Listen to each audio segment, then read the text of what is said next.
Tell us what happened today. Well, just over an hour ago, we had news from the penal colony where Alexei Navalny, as you said, is already serving 11 and a half years. And the judge pronounced that he would get an extra 19 years on a whole battery of charges relating mainly to alleged extremist activity. So what this means for Navalny, if he ends up serving this sentence in full, it would take him till about 2050, by which time he would be in his mid 70s. So clearly, the Russian state wants him out of the way. Well, they do, and over the years they've gone to extraordinary lengths to get Navalny out of the way. He's been on the scene for more than a decade, and he's been a thorn in the side of President Putin.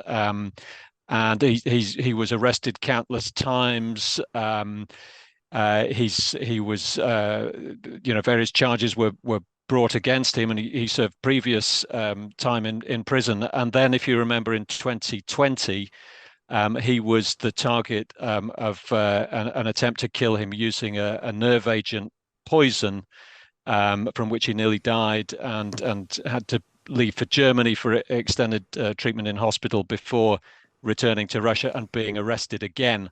And of course, the Kremlin denies that it had anything to do with that. But I think what this latest case shows is that they want his case to serve as a deterrent, and they want to show that if you speak out against Putin, if you speak out against the war, if you try to bring Russians out onto the streets, we will stop you, we will punish you, and we will, keep on punishing you with, whatever charges, we see fit to bring forward. And they were holding clearly these charges in reserve because Navalny has been in prison for the last 928 days, and that didn't stop them, filing this new list of half a dozen charges on different points of the Russian criminal code.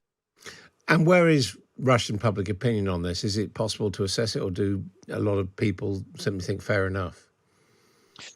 Well, I think it's difficult to assess, and Navalny, of course, receives no coverage in Russian state media. But I think Russians who are sympathetic to him, concerned about the war or opposed to Putin, but certainly will get to hear about all of this because through the internet and using VPNs, they can access independent reporting about Russia.